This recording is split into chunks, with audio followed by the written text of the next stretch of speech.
Assalamualaikum warahmatullahi wabarakatuh. Saya akan menjelaskan tentang efek rumah kaca. Secara umum, efek rumah kaca diartikan sebagai proses naiknya suhu bumi yang disebabkan perubahan komposisi atmosfer, menyebabkan sinar matahari tetap berada di bumi dan tidak dapat dipantulkan secara sempurna keluar atmosfer. Efek rumah kaca adalah istilah yang diberikan ilmuwan kepada kemampuan bumi untuk mempertahankan panas. Bahkan tanpa efek ini, kehidupan di bumi akan tidak mungkin karena planet akan terlalu dingin.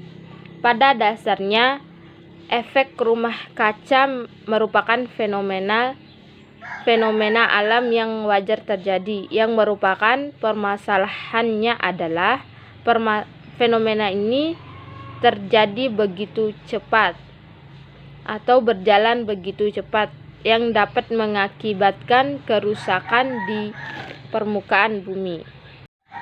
Zat penyebab efek rumah kaca 1. Karbon dioksida. Karbon dioksida adalah sejenis senyawa kimia.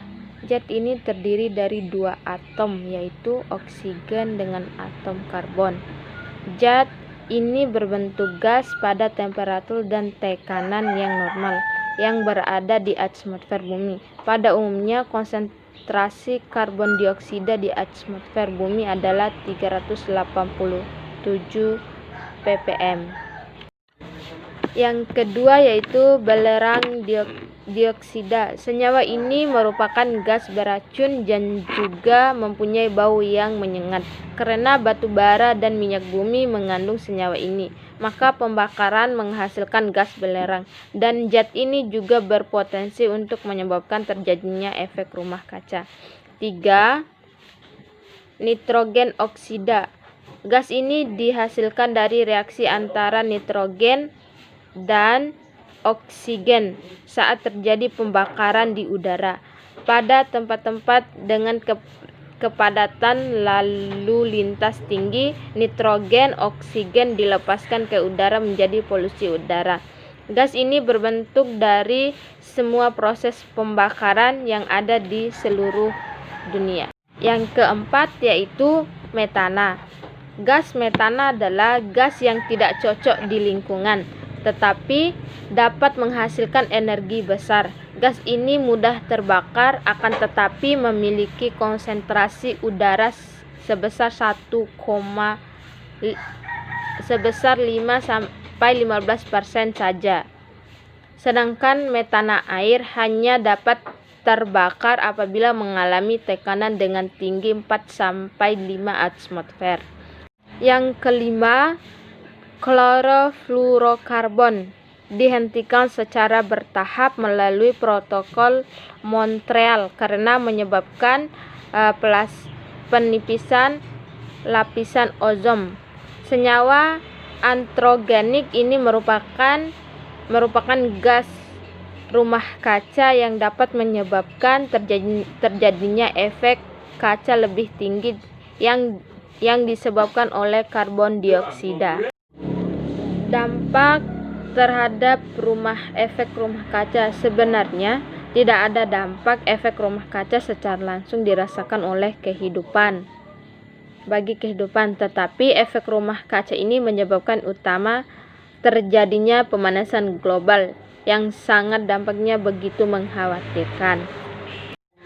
Penanggulangan efek rumah kaca yaitu 1. Go green. Untuk mengatasi pengurangan polusi udara pada atmosfer, maka dapat dilakukan juga penanaman tanaman. Penanaman tanaman dapat berupa pohon dapat dilakukan di halaman dan di tempat-tempat yang banyak menghasilkan polusi udara seperti di pinggir-pinggir jalan. Selain itu juga melakukan reboisasi pada gunung-gunung yang gundul dan membuat taman-taman di perkotaan atau biasa disebut dengan taman kota. 2.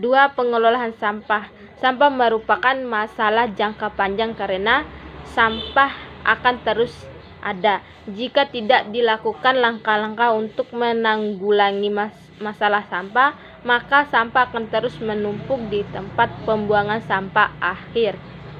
Hal ini tersebut secara tidak sadar akan menghasilkan emisi gas CO2 dan CH4, di mana gas-gas tersebut merupakan gas rumah kaca. Jika sampah-sampah tersebut ditimbun terus-menerus, maka konsentrasi gas CO2 dan CH4 di atmosfer akan terganggu dan menyebabkan efek rumah kaca semakin berbahaya. Namun, membakar sampah bukanlah cara untuk mengatasi masalah ini, karena dengan membakar sampah maka akan mengakibatkan polusi udara. Untuk mengatasi masalah ini yang dapat dilakukan yaitu 1. Mengurangi penggunaan sampah, memisahkan antara sampah organik dan sampah anorganik, maka akan mempermudah dalam proses. 3. Mendaur ulang sampah. Dan yang keempat yaitu sampah organik bisa dijadikan kompos. Sampah anorganik seperti plastik bisa dijadikan kerajinan tangan atau didaur ulang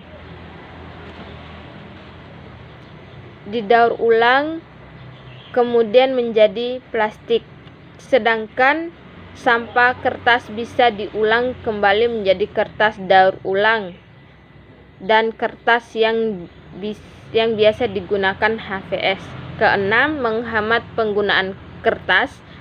Ketujuh, dengan menghemat penggunaan kertas, kita menyelamatkan pohon-pohon yang biasa digunakan sebagai bahan baku kertas.